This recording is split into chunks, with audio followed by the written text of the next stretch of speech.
Here's a last-minute Christmas shopping suggestion. Jingle bells, bells of NBC. Oh, what joy to cook and bake while listening merrily. Pots and pans, sink and stove, work goes easily. Kitchens ring with happy chimes when tuned to NBC. What will you hear in your kitchen after Christmas? Bacon sizzling, coffee perking, dishes clinking, and, if you're lucky, a new sound. NBC radio listening on that new set. The perfect gift to lighten Mother's long hours in the kitchen. Kitchens ring with happy chimes when tuned to NBC. James Stewart as the six-shooter.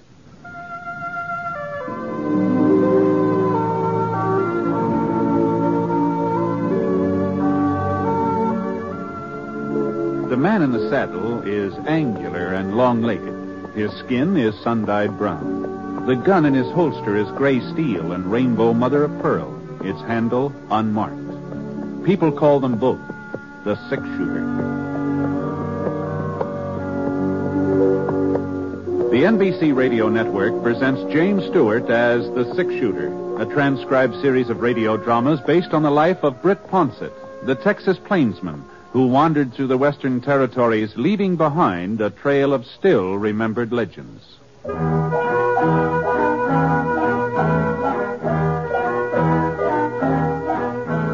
There was a nip in the air, not a freezing, biting, angry nip, but a sort of tingle that made the morning stars shimmer and swung them out of their orbits a little closer to the earth.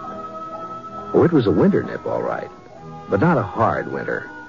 Not a winter when the cattle would come down from the high places, poking their noses into the ice-encrusted ground. It was a mild winter nip.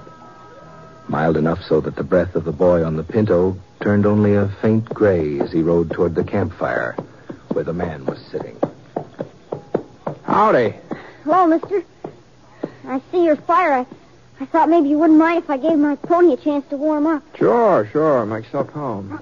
Easy, Black, easy. You heading for Thompson's Corners, mister? That's right. I just came from there. Oh, well, you must have been riding all night. Oh, just about. You see, I'm running away from home. Oh, that's so. Seems kind of a funny thing you'd pick this time of year to run away. So close to Christmas, I mean. I hate Christmas. Oh? It's just for kids, anyhow. Well... I heard Aunt Millie say so. Christmas is for children, that's what she said. Johnny's old enough to do with all that fuss and nonsense.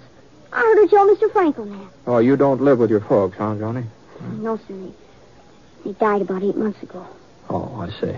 Christmas was all right when I was with them.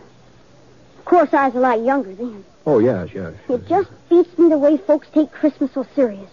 Well, I don't know. As if getting presents made any difference. As if I really cared about that knife. Well, is that what you wanted, a pocket knife? I don't want a knife. I don't want anything.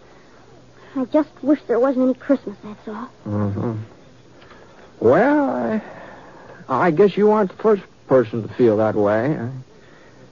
You know, it seems to me I remember reading a story once about a fellow who felt the same way about Christmas you do. Just didn't have any use for it. What happened to him? Well, I doubt if I can call it to mind after all this time, but as I recollect... Now, mind you, this may not be word for word, but as I recollect, the man that it was about, the one that hated Christmas, that is, well, he was a real skinflint, he was. He just as stingy as they come. His name was, let me see, Eben, something like that. Eben? Eben, yeah, I'm pretty sure that was it. Well, being so tight-fisted, this fellow Eben, he got to be the richest man in the whole territory. He owned a ranch? Oh, sure. Had 4 of them. 4 ranches and store buildings and farms and maybe a bank or 2. He was rich. I bet he had a mighty fine ranch house. No, he didn't have a ranch house. Eben wasn't the sort to spend money on a ranch house unless there was profit in it. See, he just lived alone in town, had himself a steady room at the hotel. Well, anyway, one night while Eben was sitting in his room having supper, Christmas Eve it was. Well, on this particular Christmas Eve, His only kin, a nephew, lived in the same town. He stopped by the hotel. To wish you a Merry Christmas, Uncle, and invite you to our place for dinner tomorrow. Christmas, fiddlesticks. Tolerant. I suppose you'll be closing up your livery stable for the occasion. Why, sure, Uncle Eb. And just how will the horses know it's Christmas? Answer me that. Well, if they don't know it, we will. Can I tell Sally to expect you at 3? You can expect me all you like, but I ain't coming. Not at 3 or any other time. Oh, if you're making so much money you can afford to be giving parties, maybe I ought to think about raising the rent on the livery stable? Well, now, Uncle I'll go on Eb. and get out of here before I lose my temper. All this nonsense about Christmas. Fiddlesticks. Hold it. Well, after that, Johnny, the nephew didn't stick around there. He got out of Eben's hotel room at a regular gallop. It wasn't very long before Eben had another visitor. He was a young fella, tall, lanky, not very good at speaking. He just plain ordinary cowpoke. He was the foreman of the S&M ranch. Oh, well, it took you long enough to get here. Where have you been? Selling off some of my herd without telling me about it? No, sir. That day you rode by, I was out in the range hunting strays. And a good thing I decided to check up on you, too. What's that cabin doing over by Holly Creek? And who are those people staying there? They're my family. I built the shack for them myself. I'm not going to have a bunch of nesters in my property. Tear it down. Well, one of my boys has been sick. I can't afford to rent That ain't it. my concern. It's up to you to keep your family and what you earn. So see that you get rid of that shack. Tomorrow. But tomorrow's Christmas. Oh, well. Then you'll have plenty of free time to tear it down. I'll be out the day after to make sure you've done it. Good night. Wasn't much use in arguing. Foreman knew that. So he put on his hat and shuffled out. Now Eben was alone again. At least he thought he was alone. The clock on the mantel started striking 8, and that was time for him to turn in. Oh, my... So he put on his flannel nightshirt and reached for the kerosene lamp to set it on the stool beside the bed. And right about then, the strangest thing happened. What in tarnation? Johnny, old Eben saw a man's face looking right at him from inside that lamp. Eyes and hair and nose and mouth, whiskers, all just as plain as day. Jake! It was old Jake, Eben's partner. There wasn't any mistake about it at all. It was Jake right to a T. Well, Eben sure didn't like the idea of having Jake right in the same room with him. You see, Jake had been dead for over 7 years. Not that Eben really believed in ghosts or haunts or anything like that. He told himself he was just imagining all this. Yeah, I got to get a hold of myself. He put out his hand to turn down the wick, but all of a sudden his fingers started trembling. There was Jake again, across the room this time, standing right by the bureau. No. And when the lamp slipped out of Eben's hand, the room didn't get dark at all. Jake seemed to be surrounded by a splotch of bright yellow light, and he was wearing the same boots and breeches and leather jacket that he'd had on 7 years ago, the day he died. But as Jake came closer, Eben could see that he was wearing something else. A small leather saddle strapped across his back. And hanging down from it were 2 saddlebags stuffed so full of gold nuggets and mortgage papers and land grants that Jake could hardly drag him across the floor. You recognize me, Eben? Oh, sure, Jake. Why, sure. I'd never forget you, but... Well, what are you doing here? And why are you wearing that getup? Always thinking about land and money. Always scheming and conniving. That's why I wear it. And that's why I've come to warn you, Eben. The saddle you're fixing up for yourself is even heavier than mine. But I don't know what you mean, Jake. I ain't done no wrong. I ain't never done folks no wrong. Have you ever done them any good? Any good at all? Oh, why, sure. I've worked hard. I've saved my money. I ain't been a burden on anybody. Why, you should see our ranches, Jake. Oh, the way I've built them up. I have seen them many times. And I've seen a lot more than that, too. That's my punishment. To spend eternity traveling around, seeing mankind with its trials and tribulations, with its joys and hopes. Is that so terrible? Oh, Eben, to watch him and not be able to help him. You'll find out how terrible it is. You'll find out. There must be some way of avoiding this. You always were my friend. Jake, tell me what to do. Eben, you've got to find out for yourself. But how? Tonight, at 1 o'clock, you'll be haunted by a ghost. Another ghost? Pay him heed, Eben. Pay him some heed. Wait, Jake. Don't leave me without Jake.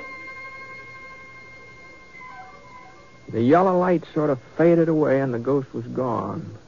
It was just like he hadn't even been there. And then something caught the corner of Eben's eye, a little glimmer on the floor, and he bent over to pick it up. A gold nugget. Oh, now where on earth did he... Oh. And then he remembered. Those saddlebags of Jake's, they'd been filled clear to the brim with gold nuggets.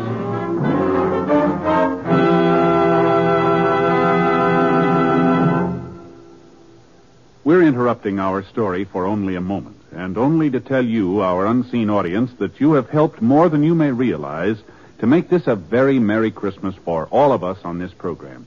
Your being with us each week, your many kind letters, have told us that all the work that goes into bringing you the six-shooter has not been in vain, and we're grateful.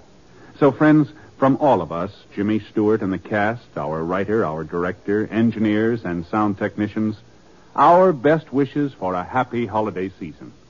Oh, yes, and before I forget it, beginning December 31st, the six-shooter will be on the air on Thursdays instead of Sundays.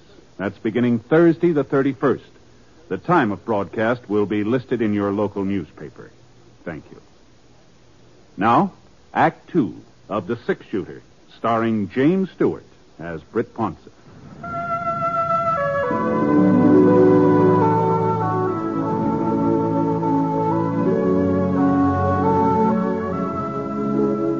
Gee whiz, a gold nugget. Then Jake's ghost really had been there, huh, mister? Yeah, there just wasn't any doubt about it, Johnny. Oh, what happened then? Did the other spook turn up? The one Jake said was coming to see Evan? Oh, sure, Johnny, sure, yeah. He was right on time, too. Evan was lying in bed, wide awake, of course. He hadn't been able to do much sleeping. He's too scared. It was kind of peculiar. Evan was half scared the ghost would come and half scared he wouldn't, you see. But before the sound of the clock had died away, there he was. He's sitting in Evan's rocking chair like he'd been there all night long. And this ghost was a young fella. Oh, maybe 18, 19, all duded up the way young bucks like to dress. You know, fancy chaps and checkered shirt and a red bandana tied around his neck. Howdy, Eben. Reckon you've been expecting me. Yeah, well, I guess so. You ready to take a little trip? Where to? Back. Way back through the years. Oh, but how can I go with you? It's real easy. You see, I'm the ghost of Christmas past. You're past, Eben. Let's shove on. Well, the next thing Evan knew, he and that ghost were standing out on a snow-covered prairie. There was a circle of covered wagons in front of them, and the people from the wagons were gathered together and listening to a tall, white-bearded man. Behold, I bring you good He was reading the Bible. Great joy, which will be to all people. For unto you is born this day in the city of David a Savior, which is Christ the Lord. And this shall be a sign unto you. You shall find the baby. The ghost turned and pointed to a boy sitting away from the others on the tailboard of one of the wagons. Small boy, about 10 years old, with hollow cheeks and his eyes all red from crying. Oh no. It was Evan himself. On a Christmas day, a long, long time ago. Not a very happy Christmas either. It was only a week since the oxen had stampeded and his ma had been killed when she fell from the wagon. His pa had died with an Apache arrow in his chest. No, I don't want to look at him anymore. Can't you show me another Christmas? Well, it was no sooner said than done. Now Evan and the ghost were in a bunkhouse. And Evan saw himself again. Oh, he's 10 years older than the boy on the prairie, but he was lying on a blanket staring up at the ceiling. And then his pal Jake came running in, all out of breath. Come on, Ed. Get a clean shirt on. We got us an invite to a party. Huh? Yeah, the boss is throwing a big shindig. He says he'll fire us if we don't show up. Evan couldn't help remembering that party. All the roast beef and the baked ham and square dancing and the pretty girls in their calico. He couldn't help saying out loud to the ghost. Oh, dear. How I wish I... What was that, Eben? Nothing, Mr. Spirit. Nothing. I was just remembering how I treated my foreman today. That's all. After that, the ghost took Eben to 3 or 4 more of his old Christmases. And none of them were very happy. Especially that Christmas when the young schoolmarm, sitting on the horsehair sofa, had unwrapped a tiny box Eben gave her and then handed it back to him. It's a lovely ring, Eben. But I can't wear it. Well, you're not courting somebody else. No, Eben. But you are. You're courting something else. Bill. Land and money, cattle, profits. They mean more to you than I ever would. I'm sorry. Mr. Ghost, no more of the past. Please, I've seen enough. A man wants to forget. Sure, Eben. Whatever you say. And before Eben could blink his eyes, he was right back in the hotel room. But once he got there, he blinked real hard because all of a sudden the ghost was becoming a different person. He was getting fatter, and his stomach popped out 2 or 3 inches, and a few wrinkles creased his cheeks, and finally his chaps turned into a shiny blue serge suit with a heavy gold chain dangling across the vest. Hey, well, what's happened to you? Why are you so different now? You seem to be getting tired of the past, so I thought we might take a gander at the present, if you've got no objections. Well, the hotel room just melted away, and Eben was looking at that cabin his foreman had built on Holly Creek. Well, that cabin sure was crowded. Oh, there must have been 5 or 6 children, all helping their mother get the Christmas dinner, all laughing and talking, as busy as summer colds. But when their father came in, he had a long face and a tired mouth, and his wife looked up and wanted to know what was troubling him. Oh, I was thinking about old Eben. That's not a very pleasant thought for Christmas, Bob. By the way, what did you want with you yesterday? Was it about this cabin? Yeah. Oh, no, of course not. Well, let's get on with dinner. Sit down, everybody. Now, where's my Tim, huh? Well, I guess we're just going to have to eat. And Bob looked all around the room. He was pretending he didn't see the little fellow in the corner. The boy with an iron brace on his leg and a wooden crutch propped up against the wall. But little Tim, he wasn't going to be ignored. Here I am. So Bob picked him up and carried him over to the table. God bless this food, this house, and us and our friends. Even old Eben. Amen. The family found that part about Eben a little hard to swallow, but they finally managed, and Tim was the last one to chime in. God bless us, everyone. Eben didn't want to watch what was going on in that cabin any longer, but the next place the ghost showed him wasn't much easier on him. There was a big party going on at his nephew's house back in the livery stable. And one of the ladies was blindfolded, you see, and she was trying to pin the tail onto a donkey. But there was something peculiar about this donkey, about the way it was drawn. It looked more like a person than an animal. Well, Eben recognized who it was supposed to be right off. You see, folks, I invited Uncle Eben to be with us, but he turned me down flat. So I figured we'd have him here in spirit, if not in the flesh.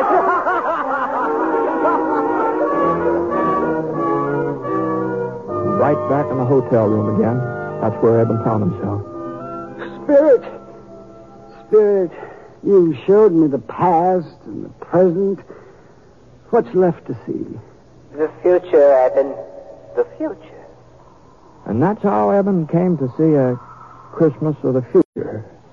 A cold, brittle Christmas. And there were 2 men standing on a street corner, their coat collars turned up so to keep out the snow. Oh, he's dead, all right. This is the door here.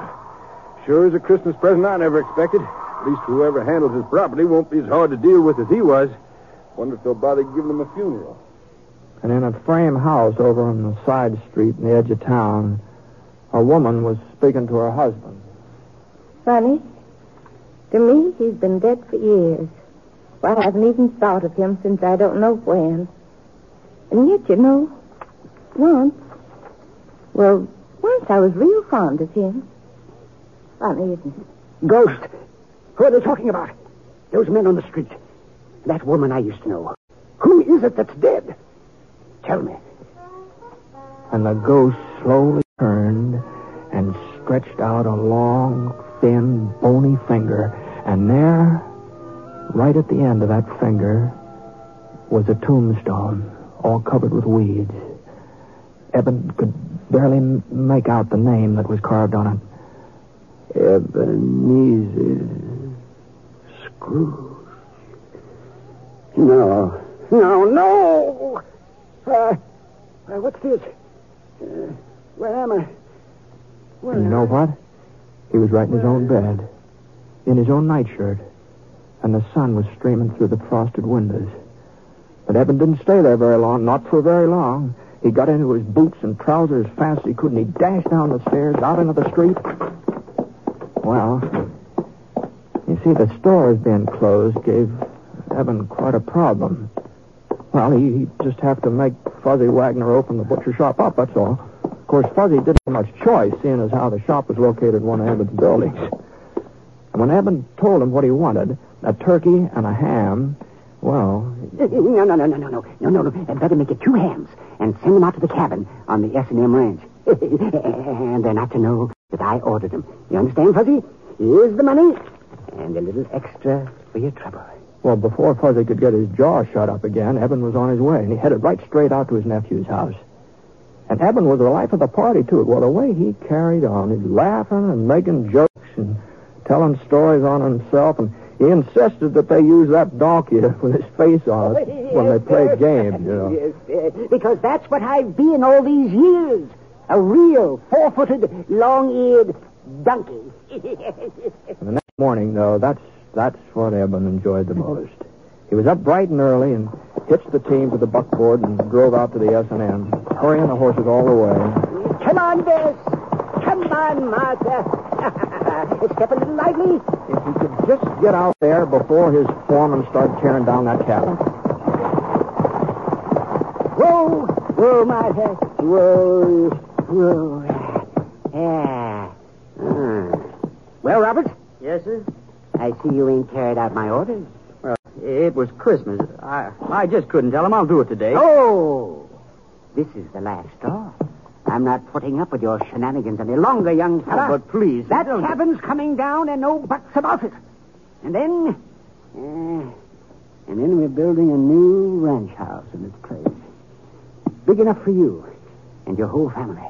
What? Oh, yes. I'm also doubling your wages as of last week. Merry Christmas, Bob. Even if I am a day late. No, not a day. More like half a lifetime. But Merry Christmas anyway. And as your son says, God blesses everyone.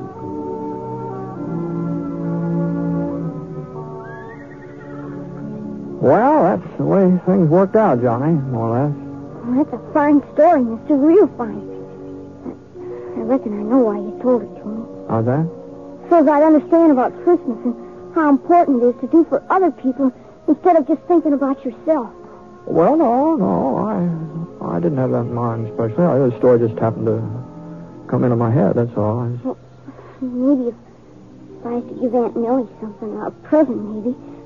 Oh, shucks, what could I give her? I don't have no money. Well, of course, there are lots of things that don't cost a penny, not a single red cent, you know. Hmm? Well, now, let's see. Take that little spruce over there. It'd be real easy to cut that down and with a little fixing and maybe a few doodads from around the house. I'll bet you could make a Jim Dandy Christmas tree out of that. I suppose so, but what's good's a tree without something to put under it? Oh, yeah, I see what you mean. Johnny, You don't happen to know Jim Bender, do you? In Thompson's Corner and his 3 daughters? He's only got 2, mister. Sarah and Emily. Oh, is that so? That's so. I was spending Christmas with them. It looks like I'm carrying an extra present. It's a real pretty little red bonnet with feathers on it. I couldn't take it, mister. Oh, no. I wasn't thinking of giving it to you, Johnny. But I was sort of hoping that you'd show me the trail from here on in. Of course, it would mean you're turning around going back home, but if I was to cause you changing your plans, I'd feel obligated to pay you back some way, you know. Well, it would be only fair. Trouble is, I haven't got much money, so if you wouldn't mind accepting the bonnet instead, you'd be doing me a real favor, Johnny.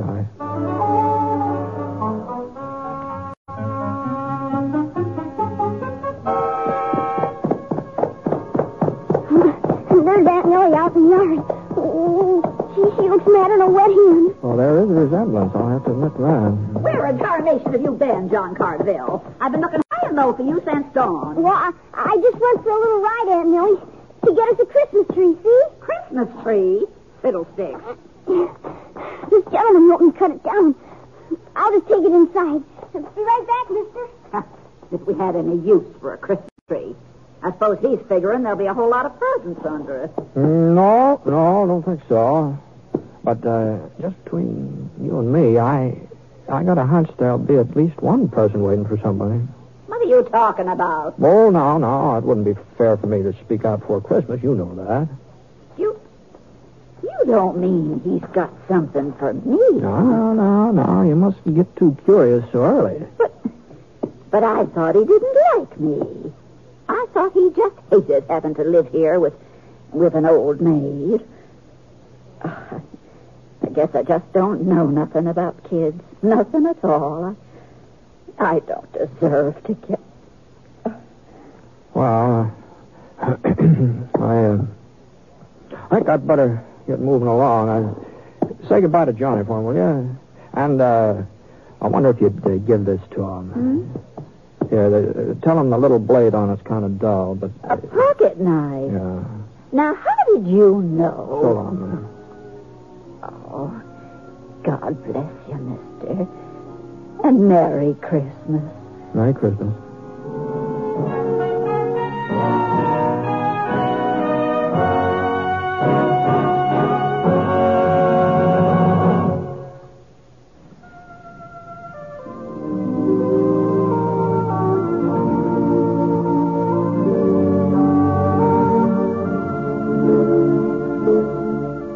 Please remember now, beginning December 31st, the six-shooter will be on Thursdays instead of Sundays. We hope you'll join us in our new time. The Six-Shooter is an NBC Radio Network production in association with Review Productions. The transcribed story was written by Frank Britt in collaboration with Charles Dickens. Mr. Stewart may soon be seen in the Universal International picture The Glenn Miller Story. Howard McNear played Scrooge, and special music was by Basil Adlam. The entire production is under the direction of Jack Johnstone. All characters and incidents are fictitious, and any resemblance to actual characters or incidents is purely coincidental. And now, until Thursday the 31st, this is Hal Gibney speaking. Merry Christmas.